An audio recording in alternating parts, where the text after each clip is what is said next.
Tommy said, we are so glad you all have joined us tonight for this evening that we're calling Parenting with Wisdom in a Digital Age. So many of you know this, but as a pastoral staff, one of our commitments to you as our congregation is to continue to offer you opportunities to hear from experts who have devoted their time, their energy, their careers to studying and understanding the rapidly changing landscape of our culture and the challenges that come with that, and then setting a course through a biblical lens that will help us guide ourselves and our loved ones, our families, as we navigate our Christian walk together. And that's why we're here tonight. So most of us are probably here because we want to be better equipped to care for, protect, guide, and teach the children and students in our lives.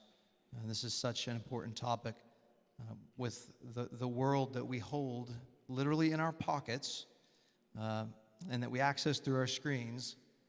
It's developing at such a speed that we can't possibly keep up with that. And so we're not going to walk away tonight with every question answered. But if you're looking for a place to begin, I think this could be a good evening for you, and a challenging evening probably. Our vision, as Tommy mentioned, is for this to become an annual event, a summit, a time for us to re-up on our commitment to understanding best approaches when it comes to kids, technology, how we care well for our children, our grandchildren, our families. And if your students are going on the youth fall weekend next Saturday, they will actually be engaging in some of this subject matter at their level as well, from a student level. And so Evan's very serious about this in the youth ministry as well. Jamie's very serious about it in the children's ministry. You may have noticed, we'll put it up on the screen actually, a QR code for questions. We're going to do a question and answer time at the end of the content tonight. Feel free to grab that now if you want to go ahead and do that. We will also put that up during a short break that we're going to take later, so it'll be up there again if you need to grab it then. But if you have questions that you think of, again, you're coming in with questions. Julie's probably going to address some of that tonight whenever she presents her content. But if there's something that she says that you're thinking about and you just would like to know a little bit more, submit a question through that QR code, and then later we'll have a time where Tommy and I are able to ask some of those with her. So that brings us to our guest tonight. Our guest is Julie Lowe. Julie's a highly regarded author and speaker, a licensed professional counselor with over 25 years of experience, specializing in marriage, women's issues, children, and parenting, among other areas. She served for over 20 years with the Christian Counseling and Educational Foundation in Glenside, Pennsylvania, which is how I first became familiar with her work, and she has taught at several seminaries as well. Throughout her career, Julie has equipped churches, schools, and organizations nationwide with practical, gospel-centered counseling training and resources. She's a registered play therapist supervisor and has developed innovative therapeutic resources and play therapy environments that benefit children and teens. Julie's the author of several important books for parents and counselors, including Child-Proof, Parenting by Faith, Not Formula, and Safeguards, Shielding Our Homes and Equipping Our Kids. You may have heard us talking about that book, and that's the book that she'll be sharing some wisdom from this evening. She and her husband, Greg, who's also a counselor, have served as foster and adoptive parents for over 20 years. We're so fortunate to have Julie joining us from the Raleigh-Durham area of North Carolina this evening, so please give a warm welcome to Julie Lowe. Thank you all. It's good to virtually be with you. Let me start the night maybe just sharing what I mean by safeguards. So, as you've heard, I'm a counselor, but I also have 5 kids, and so I have had to practice what I preach. And so you'll hear me tell a few stories of my family, and I'll start out with one. I like the language of safeguards because I think it sets the stage to tell us that it is our responsibility as adults, as parents, to do everything we can to put up safeguards in our children's lives, but safeguards do not ensure that bad things will never happen to our kids. Our kids live in a broken, fallen world. Our job is to help them to be equipped to go in the world, but not be of the world. So the language of safeguards is helpful because I think we can do everything in our power to protect our kids, and the world still exists, and the world, the flesh, and the devil will still be things that they wrestle with. So one of the things that I hope we walk away with today is understanding that we can't keep the world out, but we can do everything to really equip our kids to go in the world and navigate it well. So with that said, I'll tell you a story. Years ago, our two daughters were 2 and 3 years old. We adopted them, and so before we adopted them, they would go off for family visits with social workers, and they were quite content walking off with anybody who asked them to walk off with them. And so when we found out we were going to be able to adopt them, one of the first things we decided to work on is teach them not to go off with anybody who tells them they have a puppy or kitten or candy in their trunk. Um, and so we decided we were going to practice, and we would say to the girls, listen, when we go to the park today, if somebody says, hey, I lost my puppy, little girl, what do you say? And they're like, okay, we'll go help you. I said, no, here's what you say. You say, no, I have to go talk to my mom and dad first. And then we'd role play it. And then we'd be outside, and I say, hey, little girl, I have candy in my car. Do you want some? And they say, yeah, yeah, yeah. And they'd walk right with me. And so I go, no, here's what you need to do. You need to say, no, I need to go talk to my mom and dad first, and run and get mom and dad. And so we'd do this with balloons, with lost kittens, with candy, and every single time they gave into it. Until one day, my older daughter looked at me, and she caught on, and she said, no, I have to go talk to my mom and dad first. I said, good job, high five, here's a puppy and some candy, and rewarded her for making the right decision. Her sister, however, over and over again would continue to cave, until one day I said to her, hey, little girl, I have some candy. Do you want to come get it? It's in my trunk. And she looked at me, and I knew she knew the right answer. And here's what she said. What kind of candy is it? Now think about that for a minute. What did I just learn about my daughter? See, we as parents can be so committed, maybe focused is the word I want, focused on protecting our kids from the evils outside of us, that we forget about the evils within as well. That my daughter was saying to me is, I know the right answer, but I also can tell you I'll be bought for the right price. And that was actually a parenting issue we saw consistently with her. It was a place of vulnerabilities, but also her own temptations.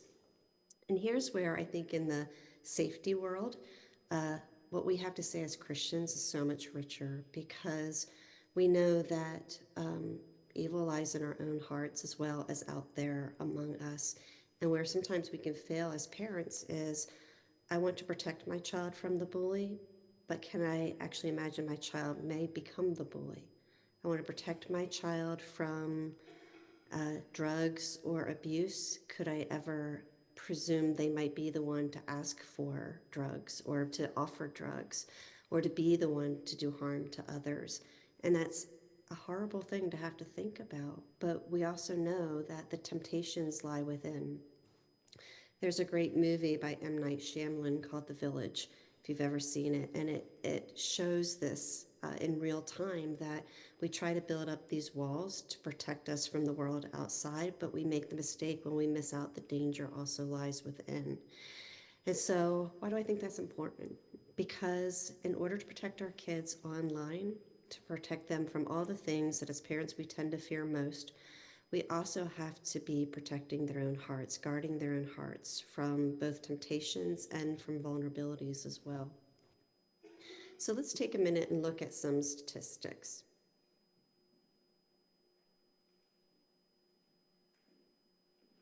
And statistics that are out there is they can change 6 months from now. So what you are seeing on the screen 6 months from now will likely be different and probably more grave. So we see here it says 53% of kids today have a smartphone by the age of 11. Kids between 5 and 8 spend over 3 hours a day on screen, and I will tell you, I think that is much, much higher than that. And 82% of parents say they're concerned about their kids' screen time. Now, I want you to take a minute and think about that. 82% of parents are concerned about screen time for their kids. We got to stop and say, well, how are the kids getting the screen time, right? And here's part of the challenge for you and I as adults. Let me go on for a little bit. So 90% of children between 8 and 16 have seen online pornography. 65% have been involved in some kind of cyberbullying incident. And reports of child online exploitation have risen dramatically since the start of COVID. So let me try to break down some of that for a minute. Actually, let me give you a picture first, and we'll come back to this. So imagine you are teaching your child how to swim. Most parents, when you have a little child like this, they're going to put on all the lathering of sunscreen and protection they can.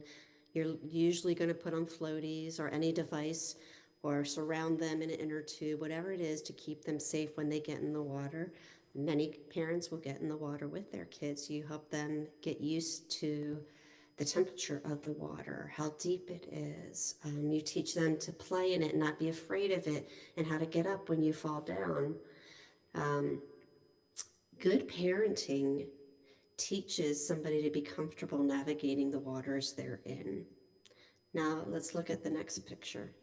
Would any of you teach your children to swim in this?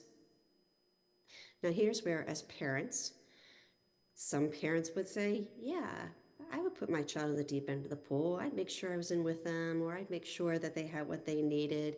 Here's where, as parents, we tend to be highly critical of each other and judge each other as being too strict or too lenient or too unsafe or too safe. We have all kinds of names like helicopter parenting, free-range parenting, lawnmower parenting, gentle parenting. It goes on and on and on. And here's where I do want to emphasize as I talk about these things tonight, we'll all land differently on how we parent. And there is actually some liberty in that, to land at different places. And some might be more cautious, some might be more lenient, some might be more risk takers. So I want to acknowledge there are some differences here, but then there are ways where we all would acknowledge, yeah, there's certain safety that we have to consider. So go to the next picture. Would you teach your children to swim in this river? Some people grow up on a farm. They grow up around the creeks and the river, and they think it's the most natural thing in the world. And you look at this river and you say, it's pretty shallow, it's calm, it's not dangerous. The problem, however, is you can't see what's under the surface. You can't actually see what's in the water. So it has very little to do with the strength of the current and a lot more to do with navigating what's actually in it. Okay, and now let's go to the next slide. How about this? Would you ever teach to swim in this? We would all argue, I would hope in this room, no, we wouldn't. And if you go to the next slide, the question is, can your kids handle the current that they're in? And here's the metaphor I want to give you tonight. And let me ask a question. Why is it that good swimmers can drown in waters? Think about that for a minute. Just this past summer in our area, I had one or two examples of grown adults. One was a park ranger who drowned in a river, drowned in waters. And it always shocks me. It always shocks me because there are people that you think these waters are safe, they're mature swimmers. But this is a great metaphor because even good swimmers can drown, yet we do not expect our children to drown. We think if we teach them to swim, they should be able to navigate it. This is the world they're growing up in. This is the digital world of technology that they're growing up in. And you and I think, are grossly ill-equipped to know how strong the current is that our kids are swimming in. And why would we? I mean, to some degree, it's not the current I grew up in, right? I can say there were other dangers when I was learning to swim, but these are new and stronger currents than our kids have ever been swimming in. And so you and I can do everything to equip them and prepare them and to warn them. But then when they get in the water, they find out how strong the current is. And unfortunately, I can tell you as a counselor how many good kids from good homes are being swept away by the current. And you and I have to face the gravity of that in order to answer what do we do about it. Because I think what I'm often hearing from parents is, surely it's not bad as you say it is, Julie, or my kids know better. They're good kids. And we think that we've equipped them enough, that they're strong enough swimmers, but we are grossly ill prepared for how strong the current is. So that said, everything that I say to follow is to help you and I think through why is it that so many kids from good Christian homes are struggling with things like sexting and pornography and abuse and running away and sex trafficking and sextortion. So just in case you think, no, those are outside our walls, those things don't exist, I'll probably be showing you some statistics later on, but one thing we're hearing over and over again is the rise of sextortion, meaning kids are sexting, they're sending nude photos, and then people are blackmailing them. So they're blackmailing them for money. Often they'll say, give me $300 or I'm going to pass this out to everybody in your contacts. Or they blackmail them for more naked photos. And those things can be uploaded onto child pornography sites or continue to be used in other ways. And so that is, in the country, probably the fastest growing crimes against kids today. And for those who work in this field, they are aware that they're targeting solid two-parent homes because all they need is technology to do that. So I have a son with a vision impairment. He is losing his central vision. Because of technology, he can exist in a world today with everybody else. Should this have been 15 years ago, he'd have to be in a school for the blind. He probably would have to learn Braille. He would not be able to be in normal school settings or normal universities. Technology is a gift to him. Without technology, he wouldn't be able to do half of what he does now. And because of technology, he is able to go to a normal high school. He was able to go to a normal university and to learn things because technology has made life accessible to him.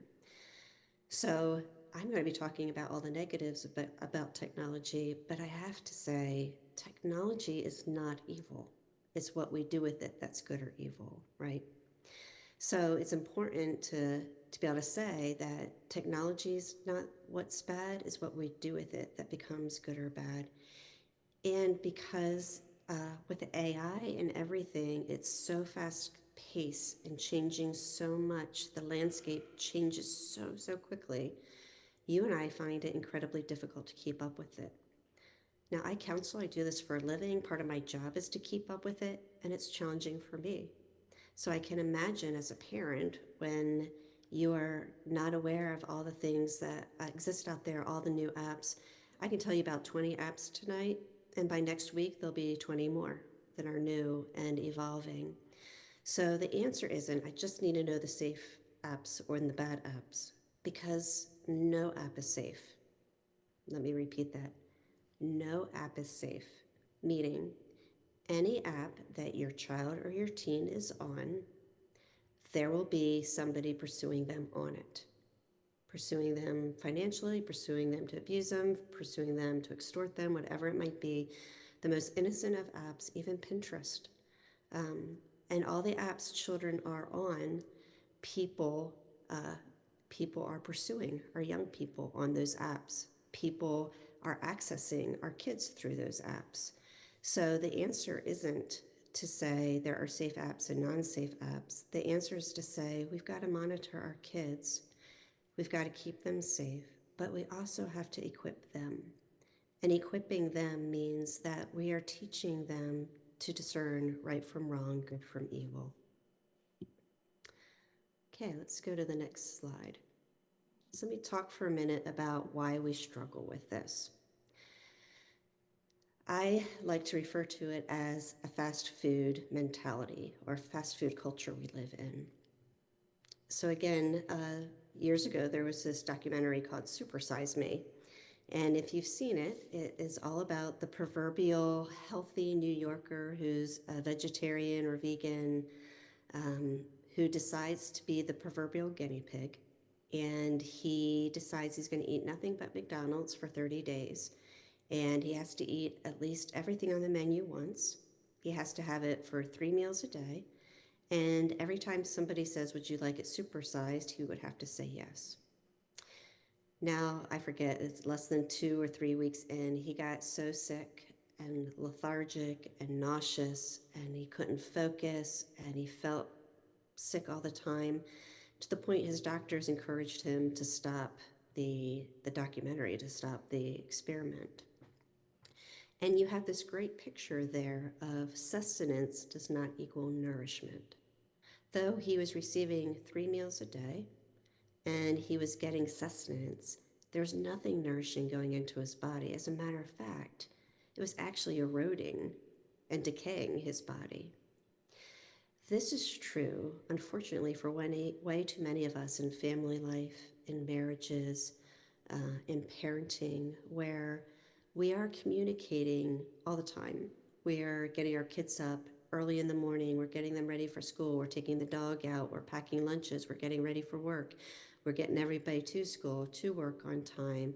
We go through our day getting 20 errands done or our work done, only to get done work, rush home, make dinner, pick the kids up from activities, get them to do their homework, get them to do their chores, do a load of wash, clean up, run whatever errands you need to, and then it's 9 o'clock at night, and you either want to fall into bed or you want to vegetate and relax.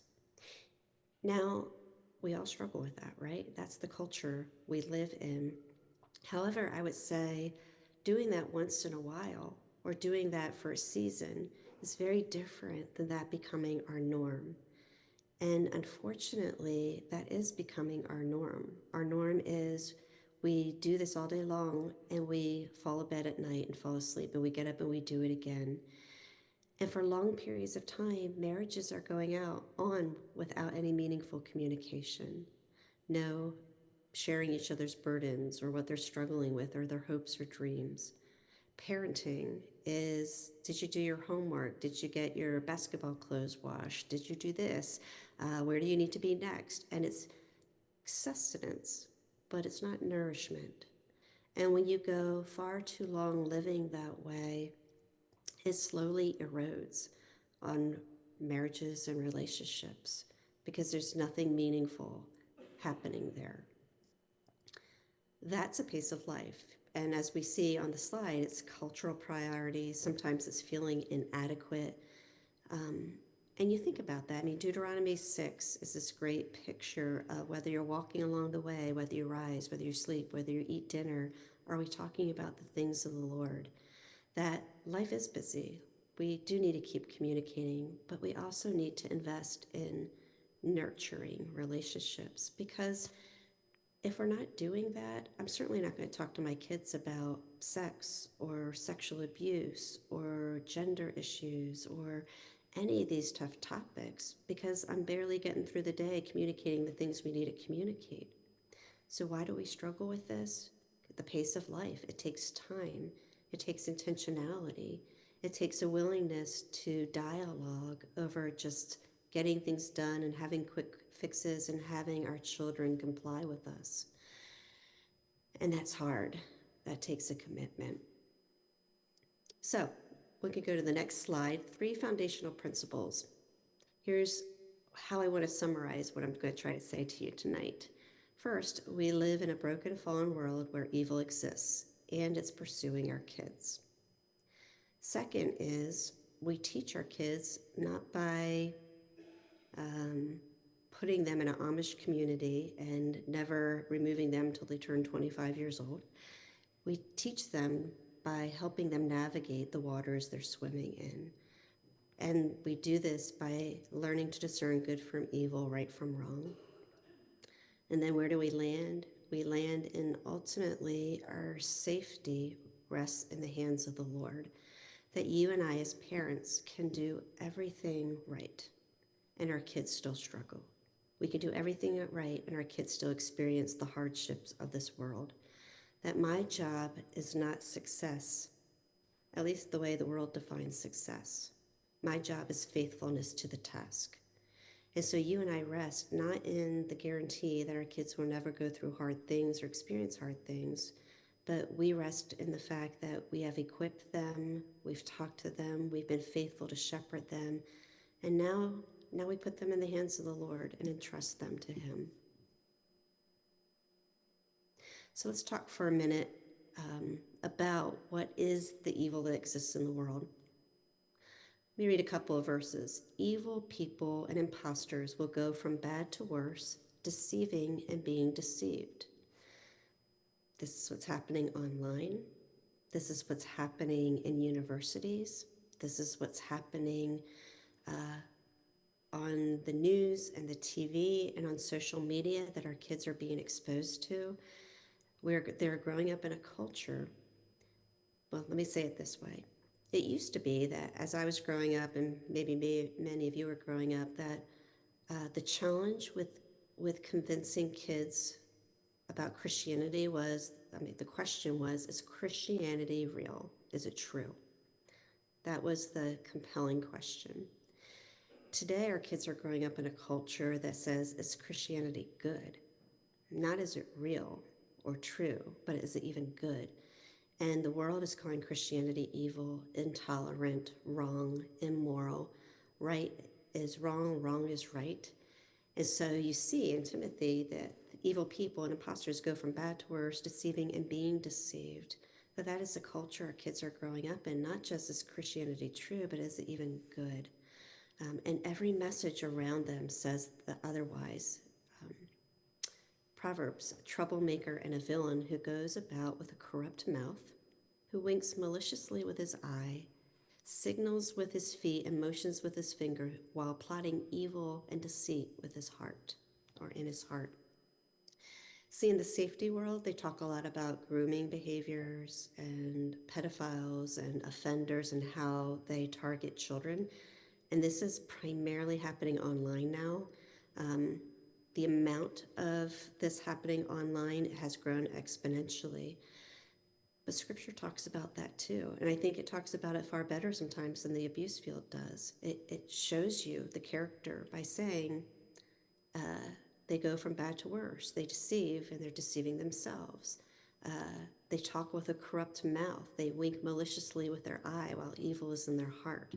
The language of Scripture is really helpful. Then in the next slide, talk about deception. Beware of false prophets who come to you in sheep's clothing, but inwardly are ravenous wolves. Psalms, his speech was smooth as butter, yet war was in his heart. His words were softer than oil, yet they were drawn swords. So let me show you two ways I think this is important.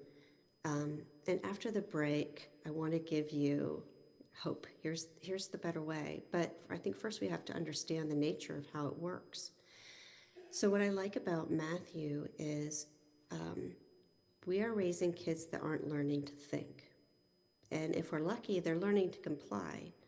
But compliance means that I comply with any authority who tells me to, instead of raising children who are critical thinkers and who learn it's not who is telling me, it's what they're telling me. So I'm jumping a little ahead here, but this is important. Kids that grow up not learning to think about what adults are telling them to do are kids that learn not to be discerning.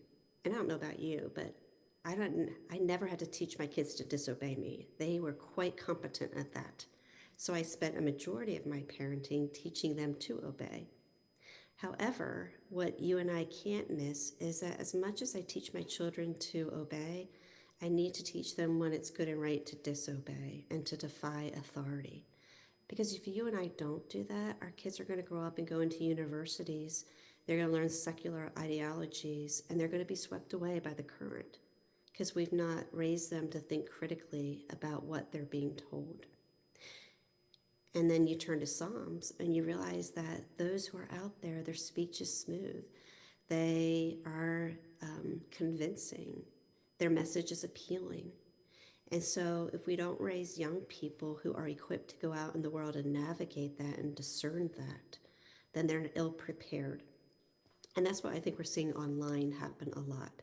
So for example, take any of your kids, any of the online games they play, and some of the popular ones are Discord, online gaming, social media apps, even child-friendly apps for 6 and 7-year-olds. And they get online and there are people infiltrating them trying to have access to kids, and they're pretending they're kids. So a typical way I might talk to my boys when they're playing online games, or if they're playing a game at all, is, hey guys, don't give out any personal information. Okay, Mom, we never do. But as they're playing, I'm listening to them talk, and I'm hearing my son say something like, yeah, I play soccer too. Where do you play? And then you hear something on one end. And he goes, oh yeah, well, I play at Penridge School District. Yeah, that's where I go to school. Yeah, I'm in 9th grade too. How about that? And all of a sudden I'm realizing, wait a minute. I've just told my son, don't give out any personal information online, but now whoever he's talking to already knows his age, his grade, where he goes to school, what soccer club he plays for. And all he has to do is go online and Google the school's address or Google where the soccer club practices on Saturday mornings. And he's got more information than he needs, assuming that's really another 12-year-old on the other line. And often it's not. So you and I can think, I've trained my child. They know not to give personal information. And in their mind, well, I didn't give personal information. I didn't give an address. I didn't give a phone number. But they didn't need to, because somebody who's cunning and who's smooth in the way they're talking, our kids are not resourceful enough, they're not discerning enough to navigate how much personal information they've already given out online until it's too late. And I can tell you that happens over and over and over again. The other thing, from a counseling standpoint, is that a lot of teenagers are getting caught up in sexting or pornography. It's running so rampant, and it's so normalized in school settings. And this isn't just public schools. I'm seeing it in homeschooling, I'm seeing it in Christian schools across the board.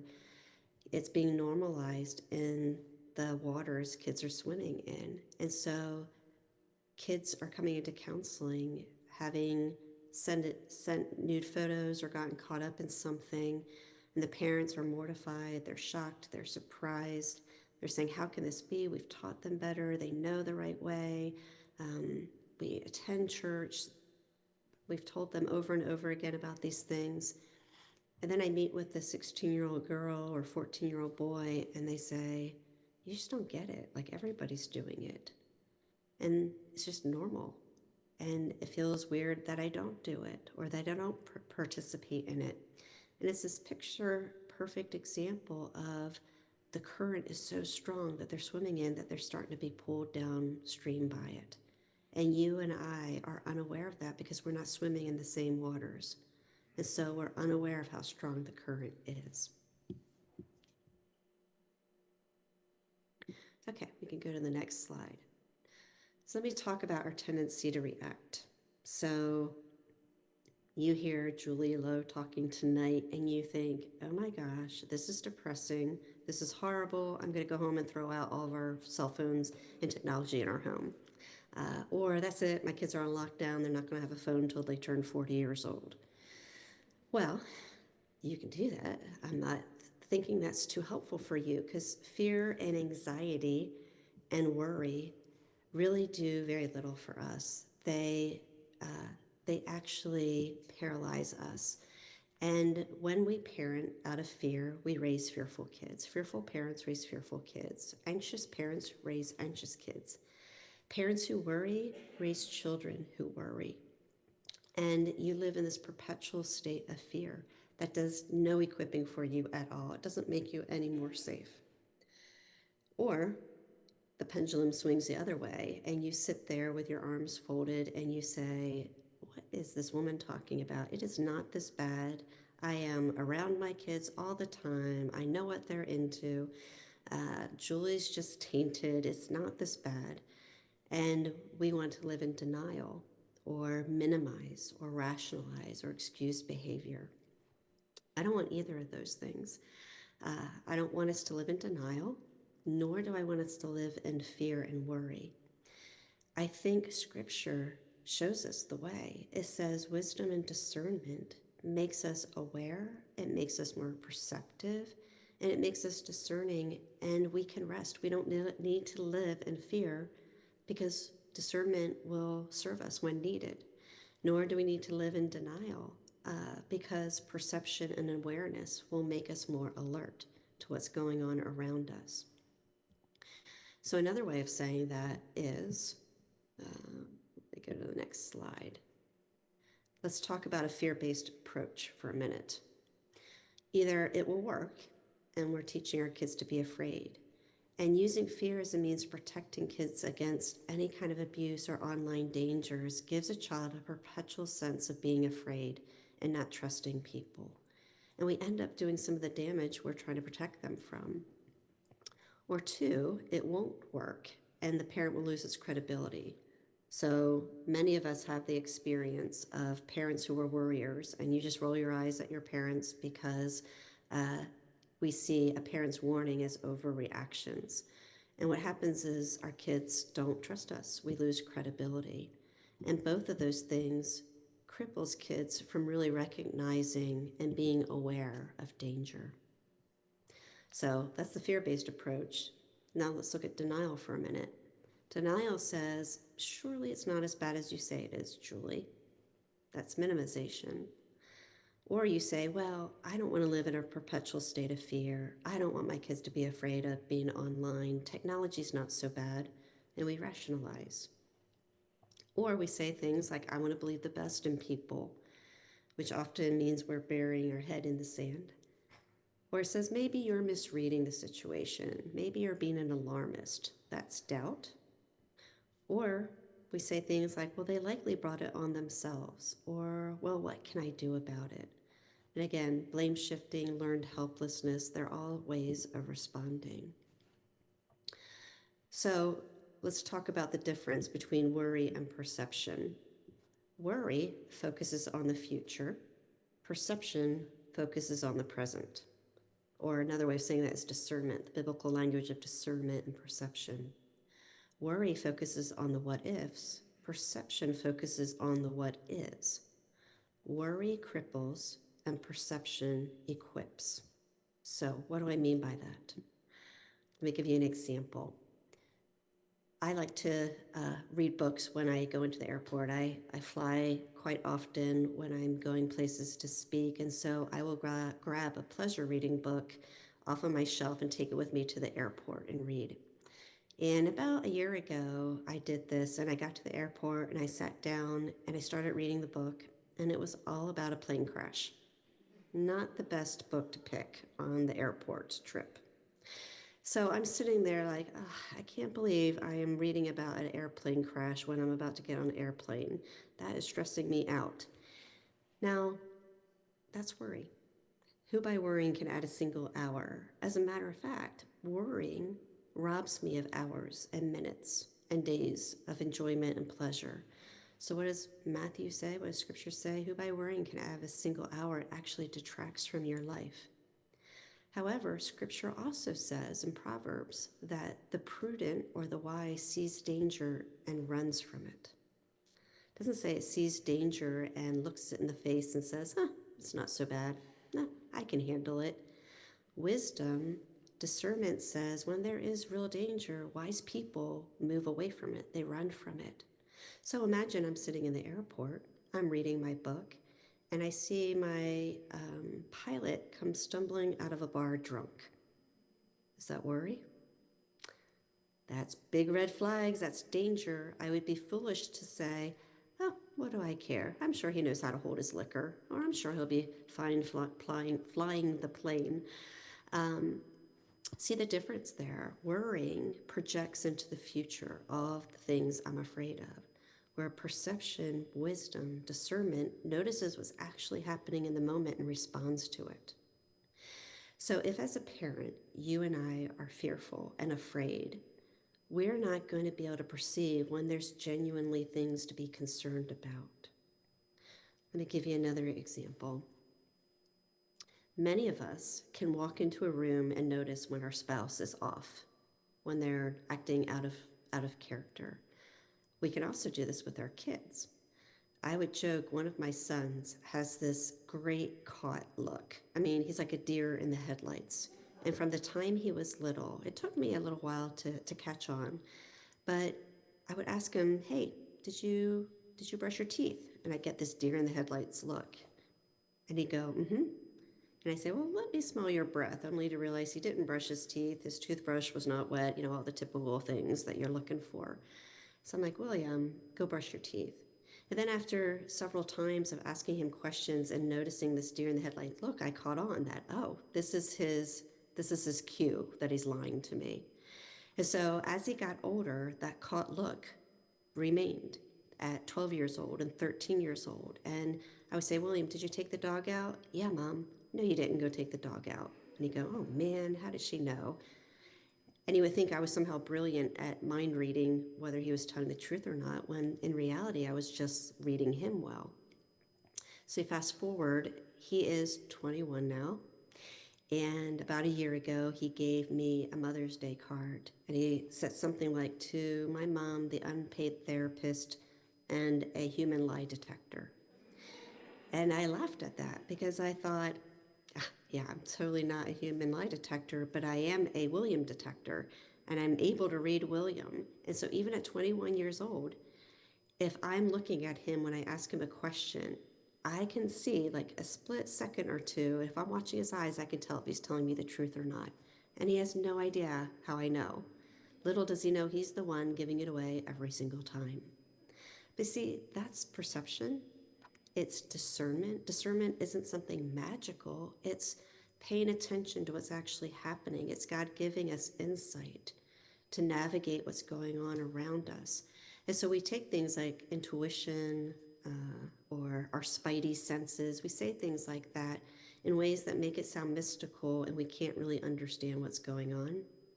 Where I argue the language of Scripture says we're perceiving things that are happening. We can't always put words to it, but we are actually perceiving it. So why is that important? Because it's possible for our kids to learn that. And we want our children to grow up learning to be wise, discerning kids. And when we talk to them about hard things that happen in technology or in the world around us or on the news, we're not raising fearful kids. We're raising confident, competent kids who know how to go into the world and not be of it, who know how to go into the world, and when they see something that's off, they know it's off because they've learned to pay attention. So after break, we're actually going to talk about, all right, Julie, what does that look like? How do we teach our kids that? So give you guys a 10-minute break, and then we'll pick up from there. Well, let me share a Helen Keller quote. It says this: although the world is full of suffering, it is also full of overcoming it. And I love that quote because it sets the tone to say, I don't want to parent out of fear. I don't want to live in a world that just sees the evil and the brokenness. I want to be aware of it, and then I want to understand that the Lord will give my kids everything we need to live life, for life and godliness. And so what does it look like now then to prepare our kids?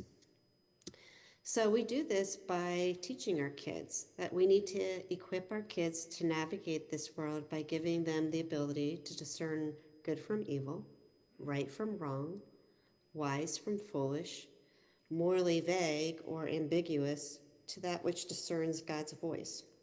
So What do I mean by that?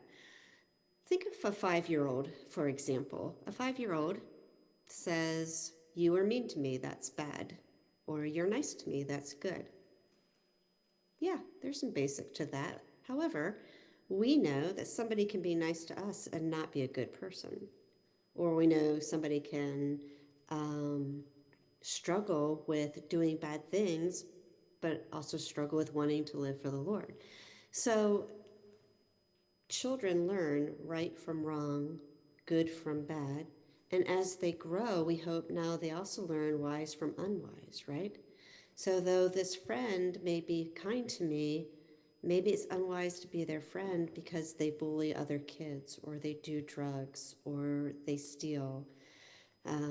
So good from bad, right from wrong, wise from unwise. And that's where Proverbs talks a lot about distinguishing wisdom, the wise from the unwise, the fool and the folly. Then, as we grow in our maturity, we also learn what's permissible versus what's profitable, right? So my 5-year-old makes perfect sense that they're going to think in more concrete black and white terms, but for the mature, they practice in growing in wisdom and in discerning. And we move from not just what's black and white, but what is actually wise, and then what's actually profitable versus permissible. And that's the trajectory we want our young people to be on. So there's a verse in Hebrews that I think captures this all well.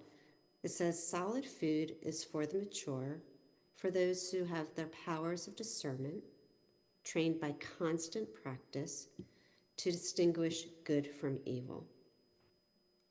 That summarizes everything I'm trying to say tonight about equipping our kids.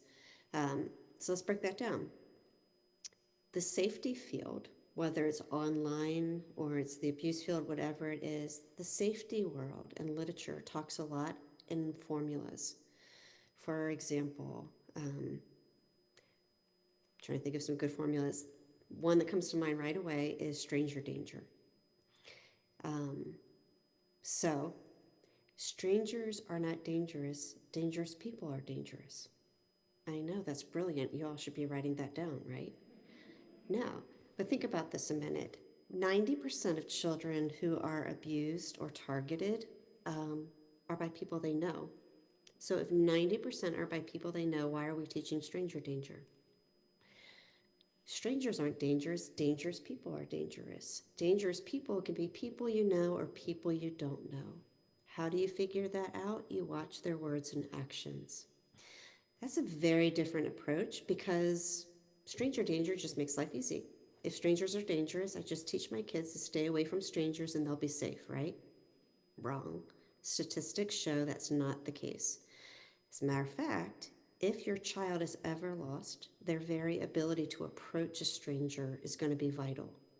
And if you've taught them strangers are dangerous, they're not going to be approaching strangers, and a young child's going to be at the mercy of whoever approaches them. Is that really what you want to happen? You want to wait for your child to be lost and have somebody approach them and take a stab at who might be the first person to do it? Rather than equipping our kids to say strangers aren't dangerous. Dangerous people can be people you know and people you don't know. What do we have to teach? Discernment. How do you discern? Watch somebody's words and actions, not their character. We all can hide our true character, but what we can't hide is our words and our behavior. And so if we teach kids to discern, to evaluate people's words and behavior online, offline, friendships, adults, kids are going to learn when it's good and right to defy authority, because they've learned God and his ways. So here's, again, what makes what we believe different than the secular field is safety is really all about teaching kids God and his ways. And here Hebrews is saying, who's the mature? Those who can distinguish good from evil. How do they get that way? Constant practice. What does it produce? Maturity and discernment. So we can raise kids that have formulas: stranger danger, don't ever talk to this person online, don't give out personal information. However, we're not teaching children to discern right from wrong, wise from unwise. It's not years ago, actually, for the last couple of years, I've gone out and done some speaking events with an organization that works with child sex trafficking here in the States and with a Secret Service agent. And the Secret Service agent told this story that I've heard many times, but it was really good to hear it's actually true and I wasn't making it up. But he talked about when somebody studies or is able to detect counterfeit money. The way they learn to detect counterfeit money is by spending thousands of hours memorizing the real thing.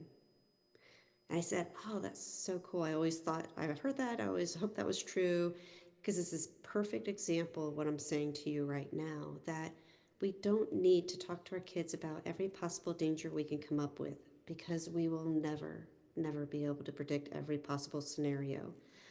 What we need to teach our kids is to know God and his ways. And then when they're in uncomfortable, inappropriate, unwise situations, if they know God and his ways and how people are to treat one another and act and be, the moment they're around something that's fake, they'll know it. Just like somebody who spent thousands and thousands of hours studying a real dollar bill, the moment a fake one's in front of them, they immediately pick up on why it's fake. That's what you and I want to do with our young people. And if we do that, we are protecting them online. If we do that, we're helping them navigate going into the waters of our culture, into the waters of social media or technology, and we're teaching them to discern God's voice. We're teaching them to discern right from wrong, wise from unwise, what's permissible versus what's profitable. But that has to come with constant practice, because kids are not going to know what some of those dangers are. And so we role play. We constantly practice, whether kids are 3 and 4 and 5 years old, or whether they're 16, 17, or whether they're 21. And they're becoming independent and they're driving alone, or they're going out for hikes in a park, or they're learning to go out with their friends and go out to dinner, and you're teaching them who should they accept drinks from or not accept drinks from. You see, as kids get older, the issues just get bigger. And our job is to equip them. When they're young, we can keep them safe because we spend a lot of time with them. But as they get older, we need to teach them to go into the world, especially the world of technology, and learn how to steward it.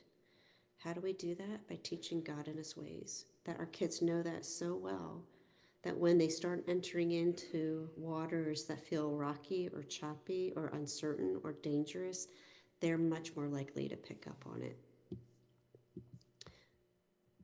So, wisdom and discernment are really the foundation for online safety, any kind of safety. What we often see, or what I see as a counselor in the secular field, is safetyism, meaning the highest value is you keep kids safe at all costs, which means, again, we come up with formulas. So I talked about one, stranger danger. Another formula would be, you should never make your children hug or kiss anybody if it makes them uncomfortable, even relatives, because it's setting them up to be abused. Now let's break that down a minute. You're telling me to have my children learn appropriate loving affection will make them more likely to be abused. Does that really resonate? Is the answer never make our children do anything that makes them uncomfortable? Just a slippery slope between saying those two things, but that's where the field takes it. Where I argue, I do things that make my children uncomfortable all day long, like brush your teeth, put on deodorant, take a shower, do your homework. The standard cannot be, don't make your children uncomfortable. The standard has to be, understand why you're uncomfortable and learn to evaluate it. So, here's the rule. The rule is, if kids are forced to hug their relatives, they're more likely to be abused. Why? Because you're forcing them to be indiscriminate with affection. Think of that. That doesn't make sense logically. Then how are kids going to learn appropriate affection? So we come up with a rule that we think fixes something, but we don't really teach kids what they need to. What they need is discernment. They need to discern why they're uncomfortable. So here would be an example. Hey, Mom, Grandma makes me uncomfortable when I hug her. Okay, buddy, tell me why Grandma makes you uncomfortable. Well, she smells like mothballs. Okay, well, guess what? Love moves towards mothballs. You still need to hug Grandma, right? That's a biblical principle. Love moves towards people that make us uncomfortable, socially uncomfortable, even socially awkward people. We move towards them. We don't move away because somebody makes me uncomfortable, but I am teaching you to evaluate why. Now, let's say he comes to me and says, Mom, Grandma makes me uncomfortable. Okay, buddy, why does Grandma make you uncomfortable? Because Grandma makes me sit on her lap and rubs my hiney. Really? Well, guess what? You never have to hug Grandma again, and we will support you, which is key to add on to that. Or we practice this. So you don't wait for bad things to happen, but this is practicing where I say things like, hey, any of your friends ever make you uncomfortable? Oh yeah, so-and-so makes me uncomfortable all the time because he smells like he never takes a shower. Or so-and-so makes me uncomfortable because they're always cheating, and that makes me feel really uncomfortable. See, that language of comfort or uncomfortable is really important because then you and I can help our kids discern what may be good or bad about that. Hey, any of your friends make you uncomfortable online? Hey, when you're doing social media, do you know anybody that's ever said anything uncomfortable? See, what I'm doing is Deuteronomy 6. I'm finding ways to talk about the things of the Lord around them. What makes you uncomfortable? And teach you to evaluate, why are you uncomfortable?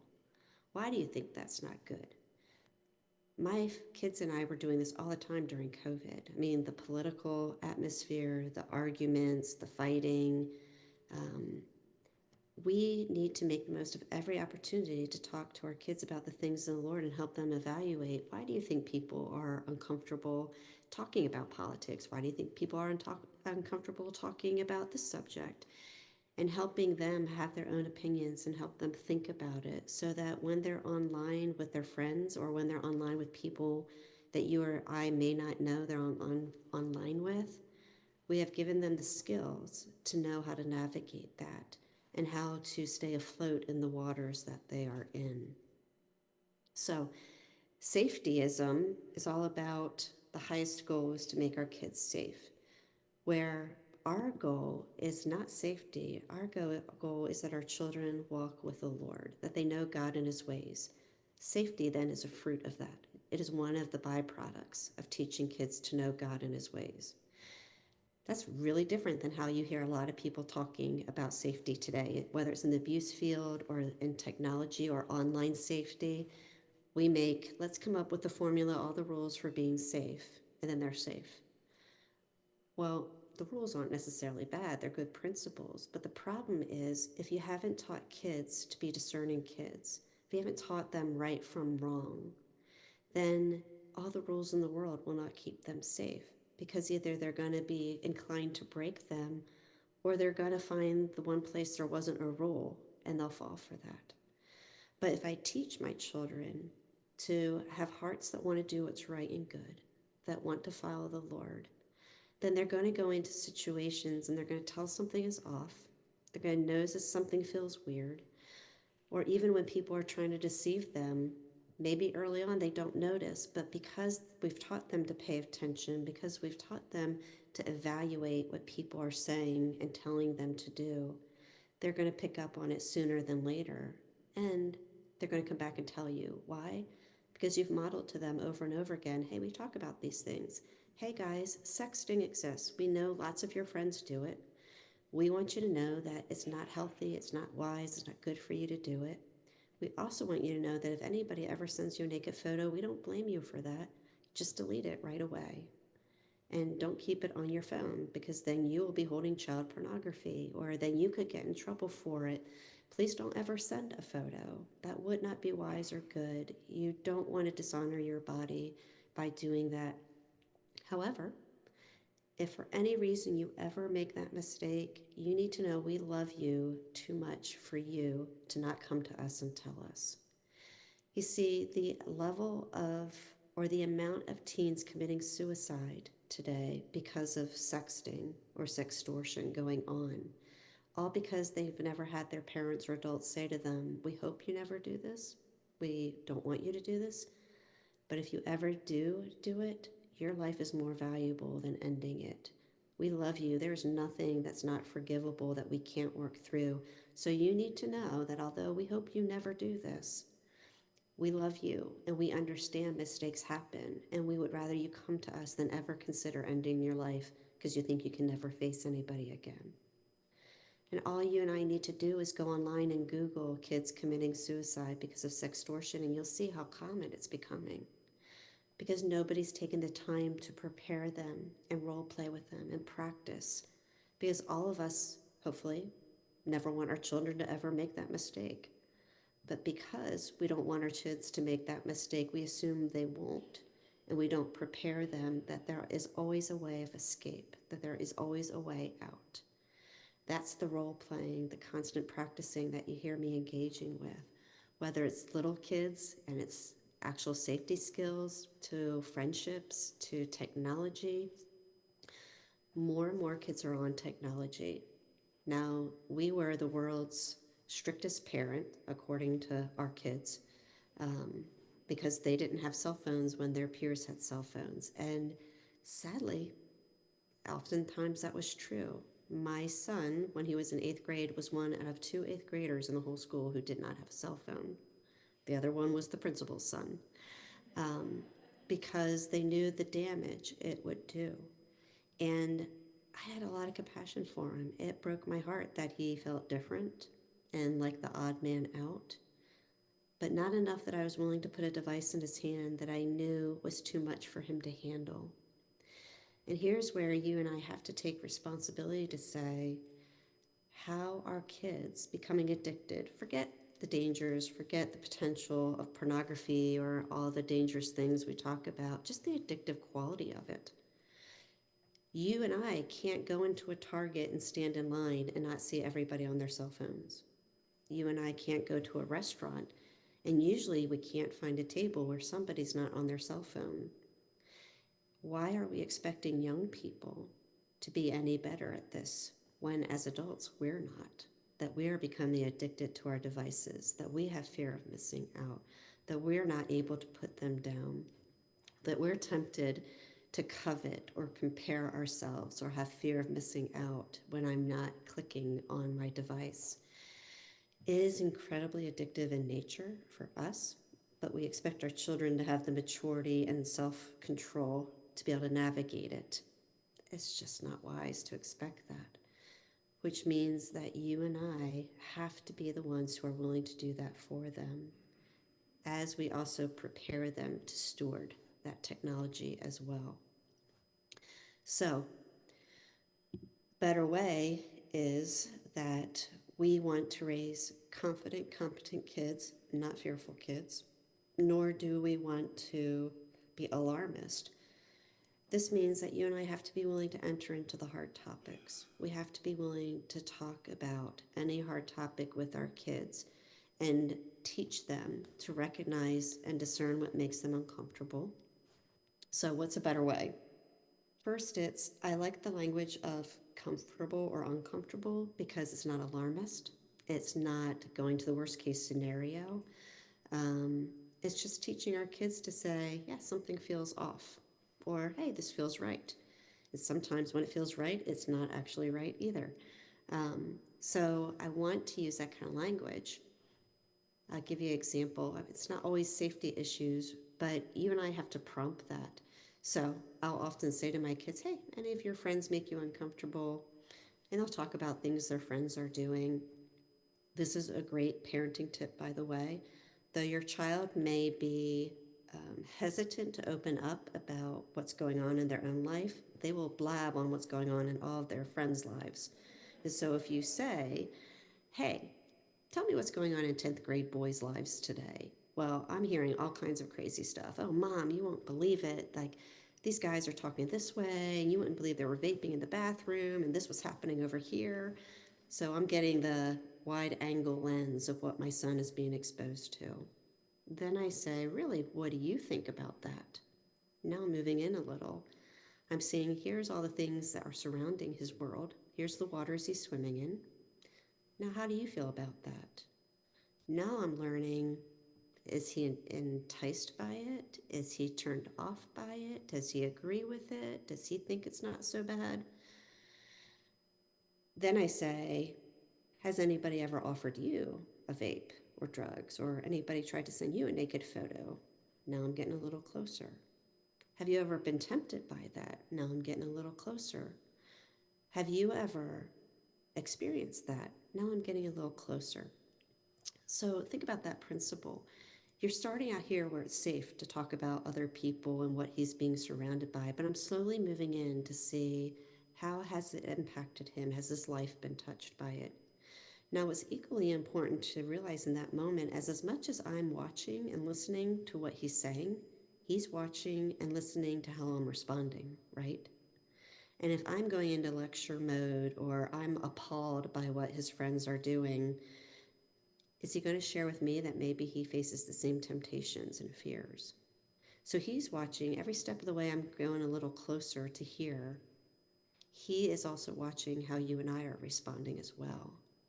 And so that's how we can prove ourselves faithful as parents, that we enter into our kids' lives, that we enter into the waters they're swimming in, and they're watching how we're navigating it. They're watching how we respond. Do we listen? Do we understand? Do we have compassion and empathy? Do we help them think things through? And that's really important.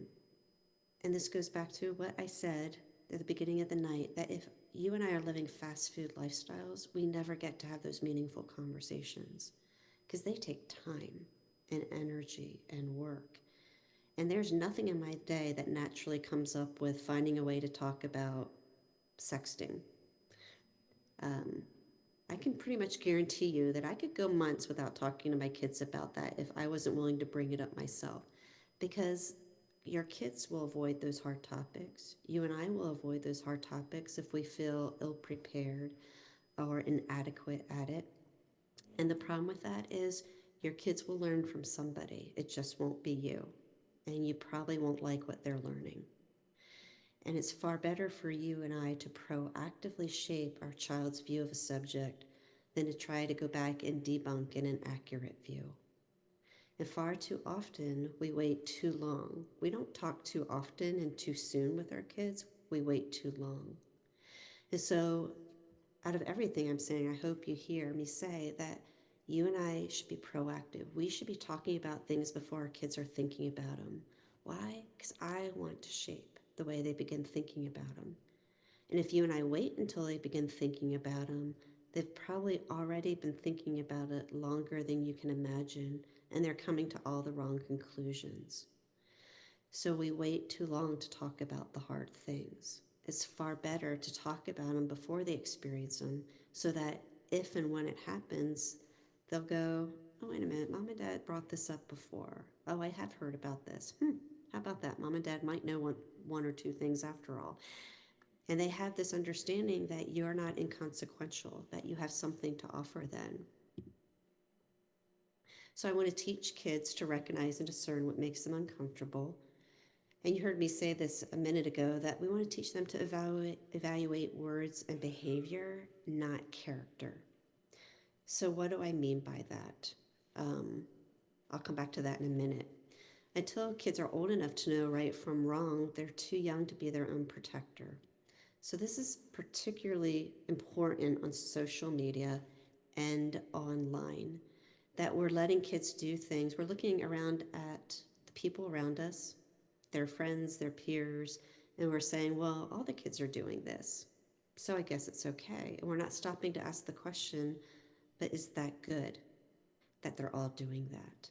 And are they able to navigate that? And do they know what is under the current? Can they see what's behind the scenes? And do they know how to function and operate there? And until they are, then it's our job to navigate that for them.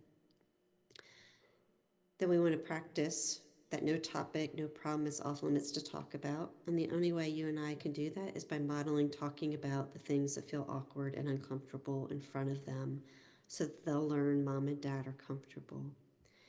And then, as you've heard me say, the way we do this is constant practice. So role playing. So let me tell you what this looks like. If I want to say to my kids, evaluate people's words and actions, and they go, okay, what does that mean? Well, here's what it means. If somebody tells you the right thing to do, you should always do it. Let's talk about what that means. Well, if your sibling tells you the right thing to do, you should do it. Now, how often do we hear siblings say, you're not mom, you're not dad? And this levels the playing field. Or they might say to somebody else, you're not my mom, you're not my dad. Well, did they tell you the right thing to do? Then it doesn't matter who told you. It could be your aunt, your uncle, your cousin, your friend, your sibling, a 2-year-old. It could be the family dog. If somebody tells you the right thing to do, you should always do it, no matter who it is. I like to add levity to my lectures. Um, but we say that to our kids. It doesn't matter who it is. It could be the family dog. If they're telling you the right thing to do, you should always do it. What are we learning to evaluate? What's being said and done, not who's saying it. Likewise, then, if somebody tells you the wrong thing to do, you should never do it, and we will support you. That's so important to say because, again, I spend all my time teaching my children to obey. Are they really going to believe I'm now telling them it's okay to disobey? Well, the answer is yes. If somebody tells you the wrong thing to do and you don't do it, we will support you. If it's your grandmother, if it's your aunt, if it's your coach, if it's your babysitter, if it's the wrong thing to do, it doesn't matter who tells you. You should never do it and we'll support you. See, those moments are so important because those kids are going to grow up in universities and secular world systems that are going to win them over if you and I don't teach them critical thinking skills and that it's okay to defy authority when it's good and right to defy authority. And that starts with their own peer group and it works its way up. So then you've got to role play what that looks like. And as you've heard me, I pick on the people closest to kids because I want to break down that assumption that everybody I know is safe and everybody I don't know isn't safe. And I want to start with the people they know. So we were notorious for using babysitters or grandparents or cousins, people that they knew and cared about, because we wanted them to understand that even good people you love and trust could ask you to do wrong things, and it's never okay. That is going to serve them really well when they get online and they see things online. The other thing it's really helpful to, it's helpful as well, I should say, because they will be bystanders of things that are wrong. And you want kids that grow up who are able to help their peers know something is wrong as well. So even though my child may never be tempted to do something online that they shouldn't do, their friends will be, and they'll be exposed to that. And you'll want them to be equipped to know how to help their friends. And sometimes I'll talk like that. Sometimes I'll say to our kids who are now older, I'll say, guys, you ever know anybody that was sexting or that felt caught and that was afraid to go to their parents? Well, you might be their best chance of walking through how to handle things well. What would you tell them to do? And we're role playing, how can you be a good friend? When does a good friend go to get help?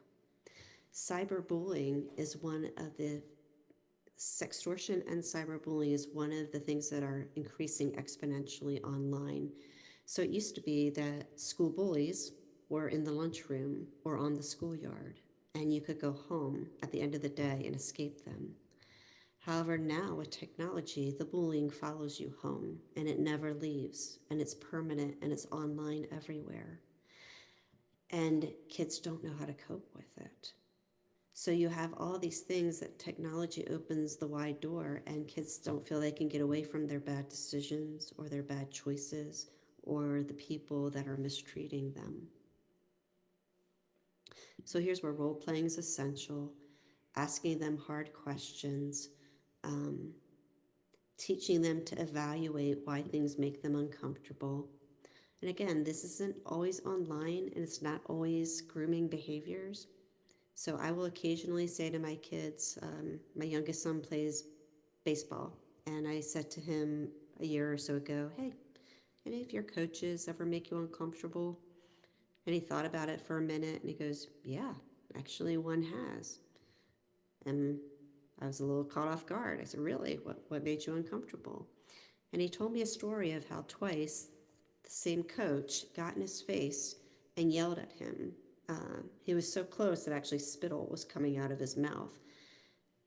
And I was shocked because usually I'm around the same places he is. And I said, oh, buddy, I'm really sorry. Did that intimidate you? He said, yeah, actually intimidated me a lot.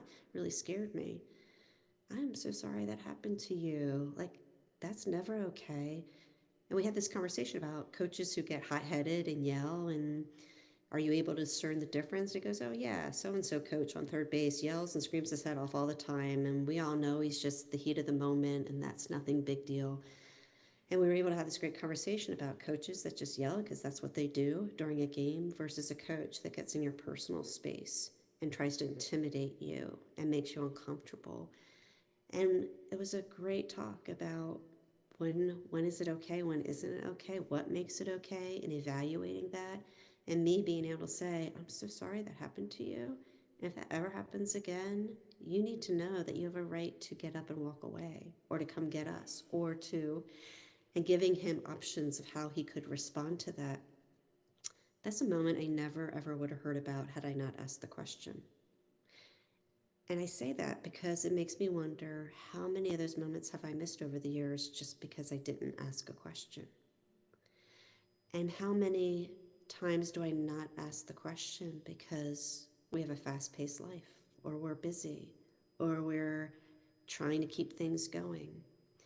And this is where active, proactive discipleship and nurturing conversations are so important in families and in spouses, and in marriages, and in church communities. Because if we don't slow life down enough to ask meaningful questions, we are missing a lot of things that are going on in our kids' lives. That's true online. To regularly just say, what are you doing online? How are you handling things? Has anybody ever made you uncomfortable? Do you have any regrets? And you're just asking really good questions that lean in, as well as preparing and equipping our kids. Let me say one more thing, and then we can open it up for questions. And maybe this is a question I'm getting the jump on. One of the things I hear most from parents is, how old should a child be when we give them a cell phone or technology? And there's a couple things I'll say to that. The first is that often we actually, let me pull up a slide real quick. I'm going to go to slide 27 for you all. So here it says, you have experts in the field who will say, want to raise happy, successful kids, wait as long as possible to give them a phone. That's coming from experts. As a matter of fact, you can Google this, but some of the top executives of Apple and Microsoft won't give their kids a cell phone, or they won't give them social media on their cell phone. Why? Because they all are deeply aware of the dangers of it. So here's where we ask the wrong question. The right question is, why give my child a cell phone? Is there a need? Somehow, you and I survived our childhoods without cell phones. Imagine that. But yet, we all think our kids can't get home from school without a cell phone, or they can't get in touch with us in the middle of the day, or they're starting to drive, they need a cell phone. And I'm actually not arguing against some of those things, but I am saying that the very first question should be, is there a need? Because if there's not a need, is it really wise to give our kids a device that is so addictive and also opens up worlds to them that they are not strong enough swimmers to swim in yet? So that's the first question. And then as you see, all these follow-up questions like, all right, once you're convinced there's a need, now, is my child mature? Are they responsible? Do I really believe that they know what the rules are and they can handle them? Then do I have a plan for what the rules are, and where does the cell phone get put at night, and how do I handle that? And then the final one is, as a parent, am I willing to do all the hard work of having parental controls, holding them accountable, staying up to date with all of the apps and what they're doing on their phones and checking it regularly and making sure it gets plugged in somewhere at night? That's exhausting. And if you and I are not willing to do that hard work, we should not be handing our kids over to a current that is that strong. And many of us want to make our kids happy. I love it when I can give my kids a gift that I know they'll be so thrilled with.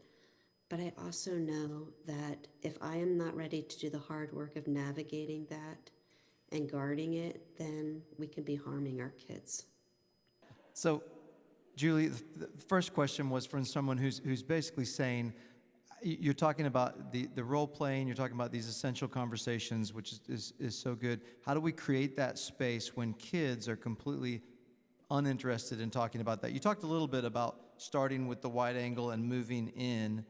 Yeah. Can you sort of address if you really have resistant kids or kids who are just at an age where they're uninterested in having those, and they're maybe even a little wise to the fact that you want to have those? Do you have tips for how to create that space for them?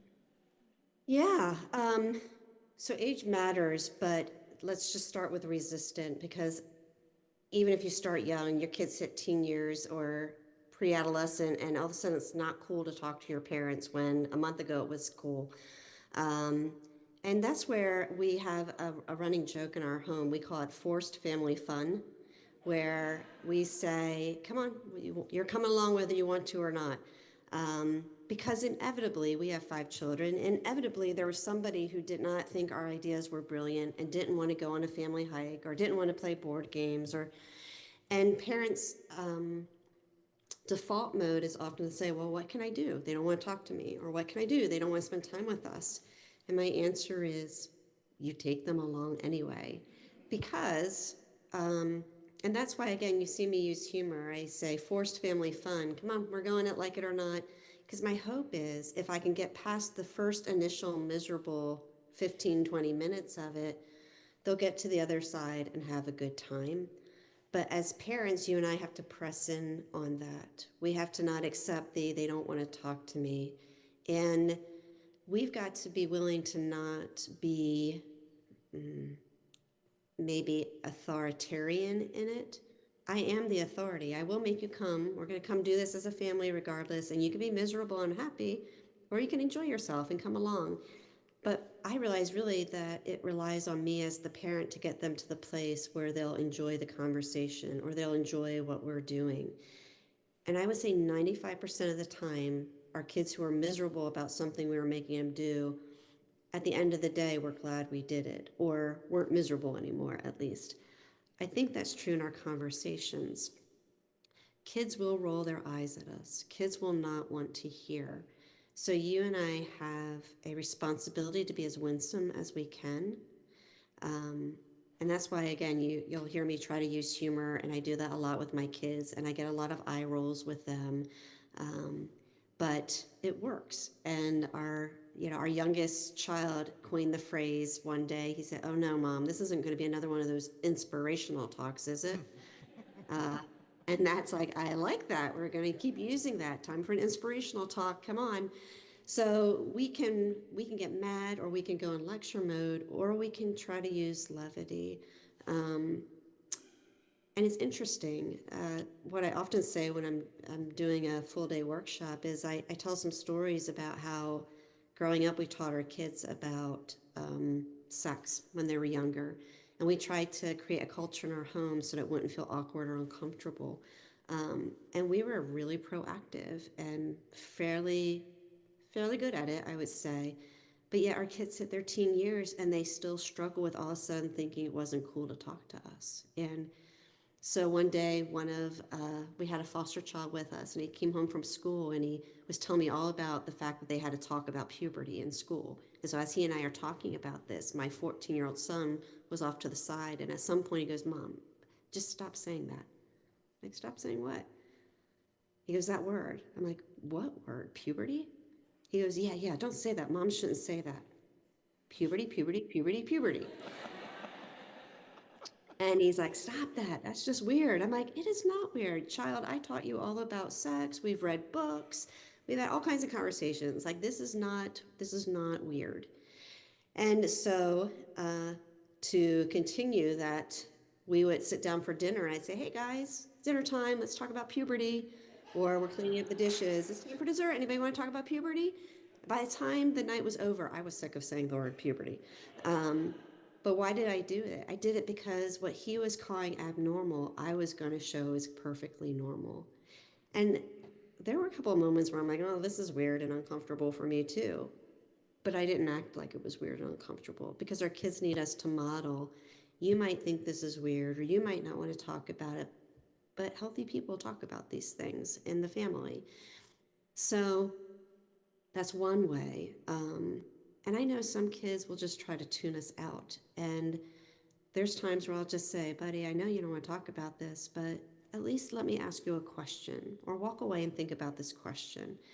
And so humor is one. The other thing I'll say is I like to put things in their lap. We do way too often go in lecture mode, where I think the better thing is to place questions in their lap and say, okay, well, why do you think it's weird to talk about this?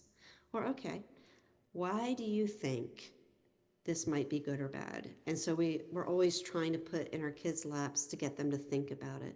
Because what are we trying to do? We're trying to get them to evaluate and discern. We're trying to get them to think critically. So instead of the lecturing or the inspirational talk, I think we probably need to be better at asking questions of our kids. Julie, could you talk a little bit about some principles, thinking about families, and where are some spaces where technology just isn't allowed, or like Sabbath, we're going to take a break on this day, or we're not going to have phones at night, or should I allow my kid to take their phone or their tablet to bed, or even their Kindle, or devices that we think might not have the same kinds of dangers. Could you talk a little bit about that? Yeah. Yeah. So I will give principles because I do think there's a lot of liberty for families to do things differently. But let's start with the technology in bedrooms. I would strongly, strongly encourage you not to allow technology in bedrooms. There might be exceptions for they're taking a test or need some quiet time, but as a rule of thumb, technology should never be private. You always want to foster in your kids early on. Accountability means it's public and permanent, that everything you put out there, you should be willing to have put up on a screen in front of church and not be embarrassed by it. So there's no reason to take it in private places unless you're doing a Zoom call or there's a reason to. Kids will argue, well, I need my phone because it's my alarm clock. Well, guess what? There's these really cool things that exist in Target called alarm clocks that you can buy and use them.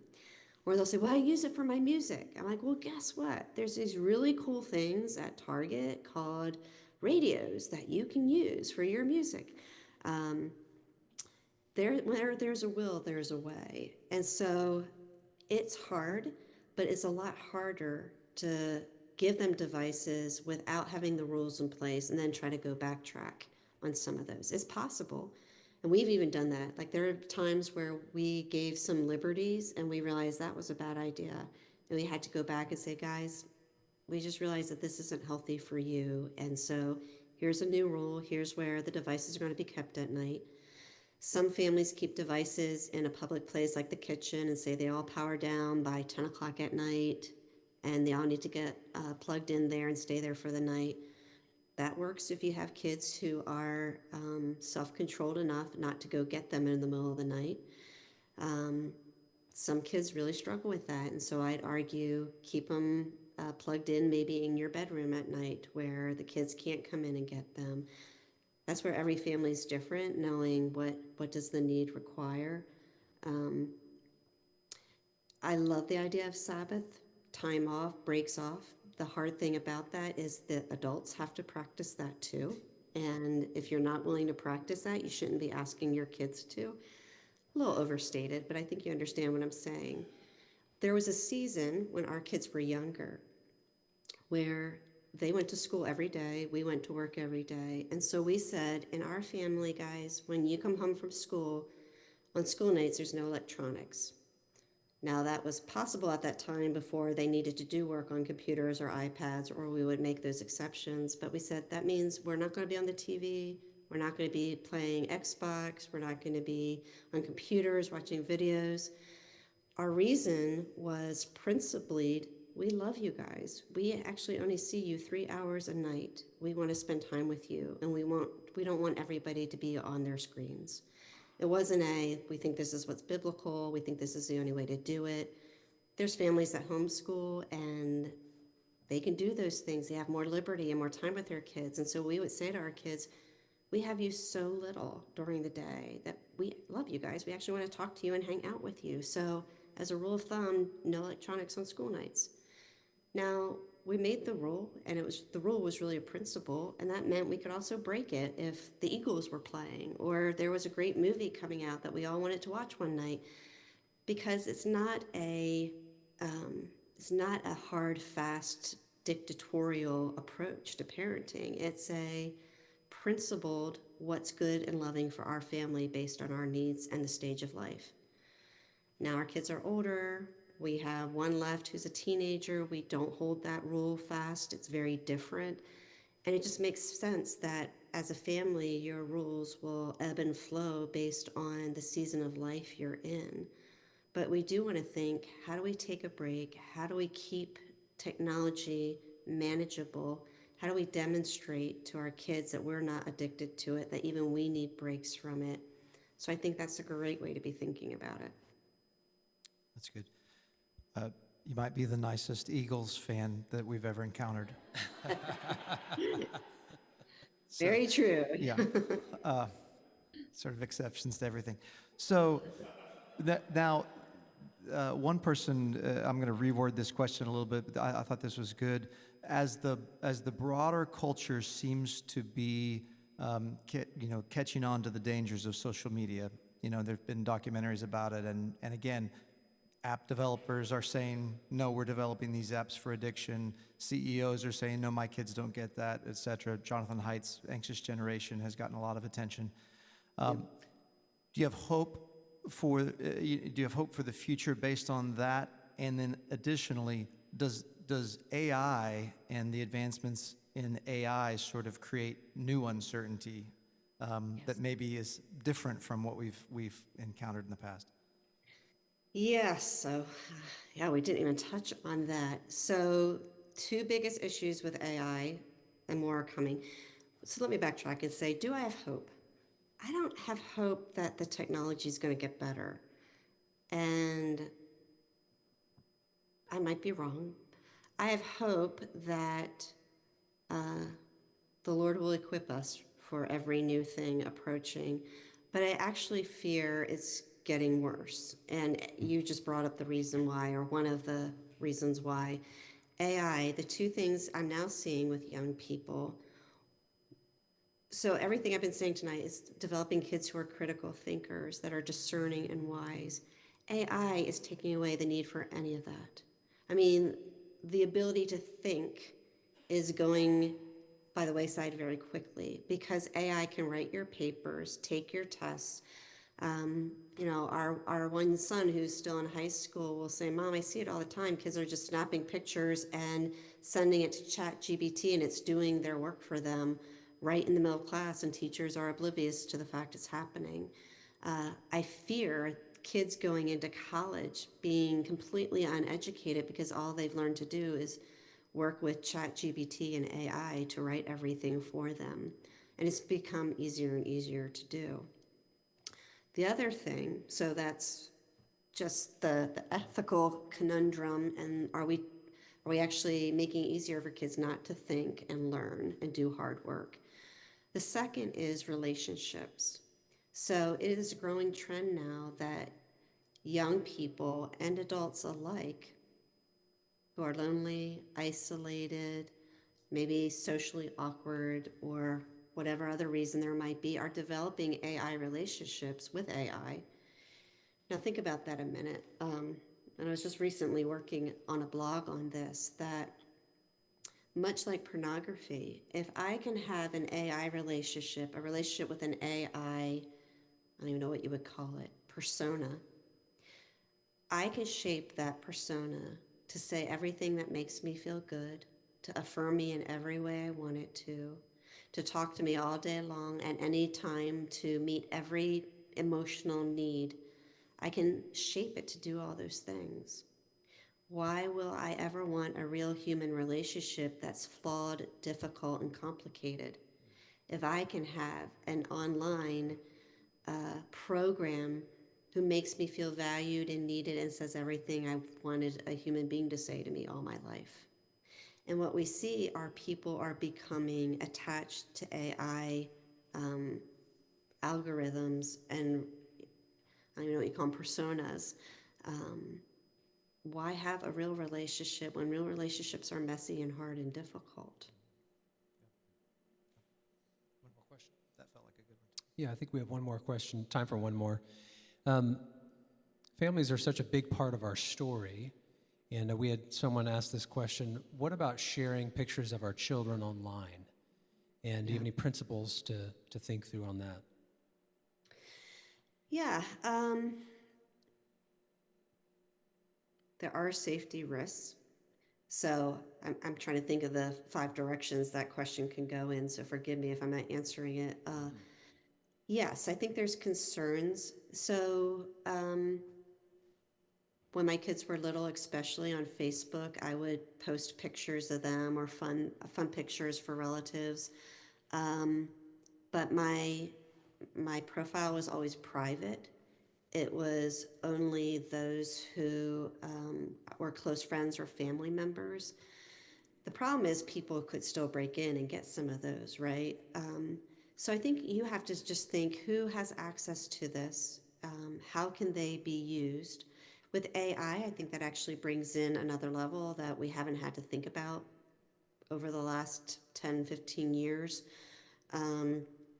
So I probably would be more cautious, but I think there's something, here's where we're not talking about the good of technology. There is something that relatives in other states and other countries can watch our kids grow up, can be a part of meaningful family moments because of those things. So I don't want to rule that out completely, but I think you do have to say, do I have strong privacy controls on the places that I am posting pictures? And what are the potential risks? And those things, again, with AI are growing in ways I'm not even sure I fully understand, but I know that the AI models can take pictures, and here's a scary thing that most parents aren't aware of. There are apps that actually exist for people to take your photo or my photo, put them in the app, and turn it into a naked photo that isn't really real, and they can post that online. So with those kind of things generating, we do have to ask the hard questions of what's the potential risk versus the potential blessing. And I think both can exist. Yeah. So again, it sounds like an area where we want wisdom. We just want wisdom in the moment for what is right in the moment. Yeah. That's good. Can we thank Julie one more time? So good. My pleasure.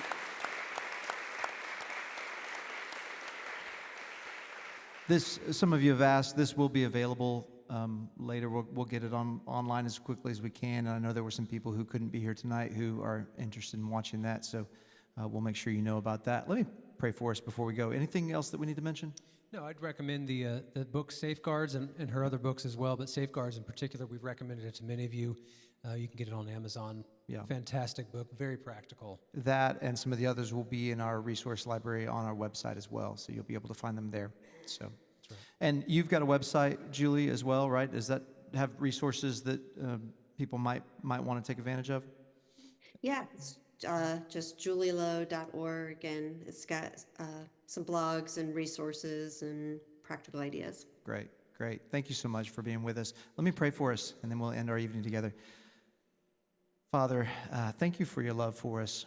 Thank you that we can discern wisdom through your word, Lord. Thank you that we can teach that to our children. We do pray, Lord, that we would continue to trust you with our kids, but also, Lord, that we could be trustworthy with our kids as well. And Lord, we pray for hope. And we pray against shame, Lord, for any of us who came tonight and are leaving feeling like we have not done this well. I pray, Father, we would not leave here with shame, Lord, but that we would leave here with good ideas, with actionable ideas, with hope for our future, with our kids, for our kids' futures, Lord. We love you. We commit everything that we do from here on out to you with our children, Lord. Pray that you give us spiritual strength for that and discernment and wisdom when we ask it in Jesus' name. Bless Julie Lowe as well, Lord. We pray that you would be with her this evening as she wraps up a later night than us in North Carolina. Pray that you would be with her and grant her rest this evening. We ask it all in Jesus' name. Amen. All right. Thank you all. Go in peace.